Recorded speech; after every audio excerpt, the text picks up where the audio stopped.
Breaking right now, tragedy at Astroworld Festival. At least 8 people dead and hundreds more hurt during a concert.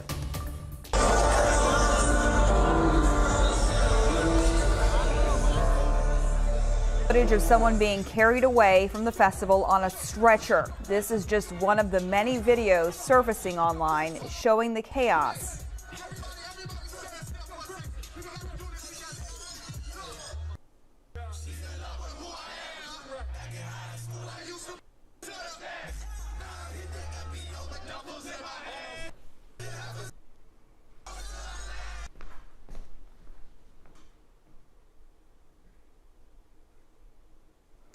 That was just one of many videos surfacing online showing the chaos at the Travis Scott concert last night. Thank you so much for joining us for our special web coverage at 5 o'clock. I'm Cheryl Mercedes. Let's take a live look from Air 11 over NRG Park. This is the aftermath of the deadly night. Day 2 of the concert was canceled and crews started taking things down earlier today. We've got our crews spread out across the city at every angle covering the story. Let's start out with our Matt Doherty. Matt, we just got an update from police and still many questions. Yeah, within the last hour, Cheryl, local officials were able to give us a few more details about their preliminary investigation. However, you're right, we still have a lot more questions. First, I want to tell you about the ages of some of the victims. One was 14, one was 16, 2 were 21, 2 were 23, 1 was 27, and the age of the last person remains unknown at this time. In total, there were 8 people who died. 13 people are still hospitalized. 5 of them are minors. We're told a 10-year-old is still in the hospital tonight in critical condition. Now, one of the most shocking details we learned today is that Houston police are investigating an incident where a security officer may have been stuck in the neck with a syringe. The officer was administered Narcan, which is given to revive someone who's had an opiate overdose.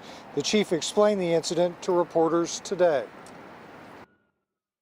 We do have a report of a security officer, according to the medical staff that was out and treated him last night, that he was reaching over to restrain or grab a citizen, and he felt a prick in his neck.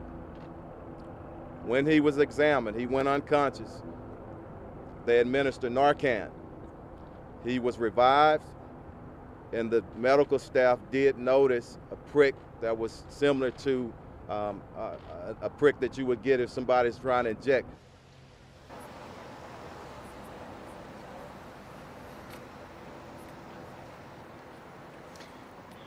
Now, Fire Department Chief Samuel Pena says that several doses of Narcan were administered at the event last night. However, he did not have a number on exactly how many.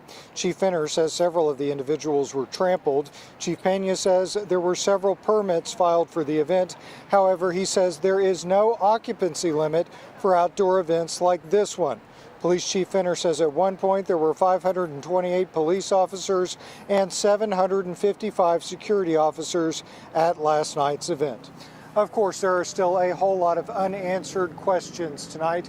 We hope to bring you more answers as this investigation continues. Cheryl, back to you. Matt, and as the chief reiterated many times, this is an active investigation and they will leave nothing unturned. Thank you so much. Matt Doherty reporting live.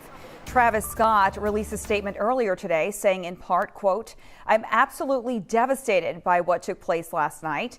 My prayers go out to the families and all of those impacted. Houston PD has my total support." You can read his full statement on KHOU.com. And we are learning now about the first confirmed victim who died in the chaos. Spring Branch ISD sent a letter to parents saying the victim was a 9th grade student at Memorial High School. Our team is working to learn more about the student, and we will bring you the latest information as soon as we get it. An estimated 50,000 people were packed into that parking lot at NRG. A festival attendee says the massive crowd is why there was so much chaos and confusion. Melissa Correa joins us now with more from his perspective. Melissa. Hey there, Cheryl. Astroworld Festival was Reese Bluda's first music festival. You see him standing there in the orange sweatshirt. He's 6'2" and says his size is why he was able to work his way closer to the stage as the night went on. This is his cell phone video. You can see Reese is not far from the stage, but look at how many people are crammed in between. Listen as he describes the crowd of thousands essentially becoming like water when Travis Scott took the stage. It literally, the crowd becomes a fluid, essentially. You get pushed from the back because people keep pressing in, and then the people at the gates, they don't have anywhere to go, they push back, and so you're just kind of like flowing. It's almost like a wave, but an uncontrolled wave. And you're not actually standing on the ground, you're just standing on other people's shoes. Sardines. Reese says people were so crammed in that you could not push back even if you wanted to. Says the crowd became even more chaotic when Drake joined Travis Scott on stage for a performance. Said people were screaming for the concert to stop. I mean, I'm around people, they're yelling, "Stop the show," chant. People were chanting, "Help, stop the show." And that's when I was like, dude. And then he stopped for a second and he said, "What?" And then he looked over on one side. He told them, like, "Hey, get her up, get her up." Videos on social media show what happened next. The concert continued until it became more evident that hundreds of people were in physical danger. Some of those viral videos even show first responders, Cheryl, struggling to reach some of the people who were affected. Packed in and struggling to find a place to go to find safety. Hard to believe. Thank you so much, Melissa Correa reporting. A reunification center was set up at the Wyndham Wingate Hotel on Kirby near the 610 Loop to help families reunite with their loved ones. That's where we find our Brittany Ford. And Brittany, you've seen a lot happening there today. I imagine a lot of loved ones going there to see if they can find their family members. Rochelle, we've seen dozens of people here at the Reunification Center just looking for answers and trying to reconnect with their family members. We have video to show you of what things look like here throughout the day. We've seen concert goers still in their clothes from last night, speaking with officers and personnel from the Houston Emergency Management Center that have been on site here throughout the day. The agency also had a hotline number. They were directing families to call for information if they didn't or hadn't heard from a loved one that went to the concert last night. But really, as you mentioned, it's been emotional out here. We've seen families, again, hugging each other, consoling each other. Back out here live, the good news here is that our last update from Judge Lena Hidalgo says that everyone here at the concert, or everyone at the concert last night, has been accounted for. The next steps here really will be what happened to those people and those families that had loved ones that were hurt. I'll send it back to you. All right, thank you so much. That was Brittany Ford reporting. Not long ago, Governor Abbott saying what has happened at Astroworld Festival last night was tragic, and our hearts are with those who lost their lives and those who are injured. There are growing memorials outside the Astroworld Festival venue where many concert goers are returning now to pay respects to those killed and injured. That's where we find our Jason Miles. And Jason, I imagine a very emotional scene right now. Oh, to say the least. You know, a lot of the people coming here today had tickets to day 2 of the festival, returning in a much more somber mood, as you might imagine. This is one of a couple of makeshift memorials here along West Ridge near Kirby, the venue of Astroworld Festival. Notes include RIP to all of the Ragers, and people from various cities have written their condolences as well. We've seen a number of people come by in just the short time we've been out here this afternoon, some bringing bouquets of flowers. All have stories about last night.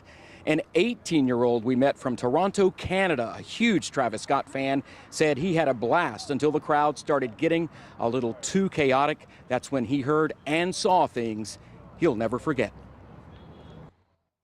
I understand people are there to rage, but sometimes it gets too far, you know? Like, I saw people getting thrown around. I saw people getting hurt in there. It was horrible. Like, I was a little scared at times, you know? Like, this is my first concert, too. This was a really strange experience for me, to tell you the truth. This was really strange. His very first concert. Now this is video another concert goer shared with us this afternoon. You can see he couldn't even keep his phone steady because of all of the movement that I'm told only got worse as Drake took the stage, much to the surprise of many of the folks at the festival. Now back out here live, a fellow just came up with this shirt, hung it on the fence next to the balloons and the cards here. Again, a tribute to the folks who lost their lives here, many others who were injured, and people continue to make their way along this stretch of West Ridge, a place where so many people entered the festival yesterday and left, in many cases, in horror. Back to you. Still so hard to believe. Thank you so much. Jason Miles reporting live. KHOU 11 Investigates has spent the day digging into the question, was enough done to keep concert goers safe? Jeremy Rogalski spoke with a national crowd safety expert for some insight. Jeremy. Cheryl, that expert has studied crowd management for 30 years, and he says the problem all begins with the layout of the concert itself. The festival-style standing room only setup, he says, is by far the most dangerous. From Elvis Presley on, everybody has known this is problematic. The dangers of festival concert configurations are well documented, says crowd safety expert Paul Wertheimer. It forces people in the crowd to work against each other. This is the worst thing that can happen in crowd safety. The layout, he says, requires special precautions to reduce crowd density and clear pathways for first responders to treat the injured. All of this should be spelled out in the promoter's special event permit application, which requires a security control plan and emergency medical plan. And who approved the risk assessment, the crowd management plan, and the emergency plan? And who prepared those? I want to see that, and then you're going to find out where everything went wrong. City and county leaders say they are reviewing what promoter Live Nation submitted. Perhaps the plans were inadequate. Perhaps the plans were good, but they weren't followed. Officials say there were more than 500 Houston police officers in and around NRG Park and another 755 private security guards on scene. As for medical care, Live Nation hired a third party to be on site. For a non-event, it would have been enough. But the crowd-crushing event quickly spun out of control. It required 62 Houston Fire Department units to respond to take 25 concertgoers to the hospital. And Fire Chief Sam Pena says inspectors were out earlier this week at NRG, and last night he says there were no reports of any exit doors blocked. But the problem was so many concertgoers couldn't get to those exits because they were so tightly packed near the stage. Cheryl? All right, good information there. Thank you so much, Jeremy. Again, there are several phone numbers set up for families who haven't heard from Astroworld Festival attendees. Those numbers are right there on your screen, 832-393-2991 or 832-393-2990. Officials say you can also just simply dial 311 or 713-837-0311. We have all these numbers for you right now online at KHOU.com. There are thousands of posts flying all over social media about what happened at the Travis Scott concert at Astroworld, and a lot of misinformation is already spreading online. Brandy Smith is here to break down what we do know. First, I want to say we only know what first responders have confirmed. I don't want to downplay what happened, but I do want to add a little context as someone who was there. I think most people like myself had no idea people were in trouble, but it is clear from videos shared on social media, some of the crowd did and tried to help. Texas A&M student Sienna is seen in multiple videos crawling onto a production platform, yelling at the crew about what she's seen in the crowd. In another video, the crowd appears to chant, "Stop the show." Scott did pause his performance, which was being streamed on Apple Music. Somebody passed out right here. Hold on, don't touch him, don't touch him. Everybody just back up. To point out someone who needed help. Security, somebody help, jump in real quick, keep going. The show went on, even as first responders drove into the crowd. At that point, social media documented people climbing on those vehicles. There are more videos out there showing people lying on the ground, some getting CPR, unconscious people being crowd surfed. We are not showing those because we either can't confirm their legitimacy or because they are too graphic. Back to you. Thank you so much, Brandy. Posts by a Houston ICU nurse are also gaining traction on social media. She told our Melissa Correa that she stepped in because security guards were overwhelmed. That's right, Cheryl. Madeline Eskins snapped this photo Friday afternoon as she entered NRG Park. The ICU nurse took a day off from work and had every intention of having fun with her boyfriend. But the medical worker and her boyfriend ran into trouble last night. She says they were near the front of the stage as Travis Scott was performing. Air 11 shows us what a crowd of 50,000 people looks like.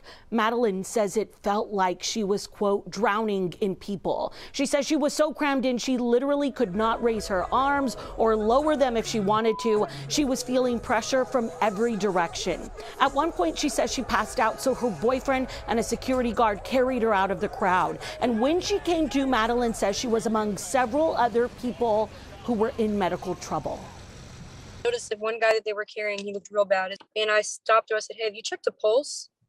And the security guard was like, I don't know how. I said, okay, I'm an ICU nurse, let me help. He's like, yeah, please check the pulse or whatever. And he didn't have a pulse. And I said, hey, don't put him down to go get someone else. You need to take him straight to the medical tent. And then another security guard overheard me say I was an ICU nurse. So he said, hey, I said, what can I do to help? He said, yeah, please, we need help over here.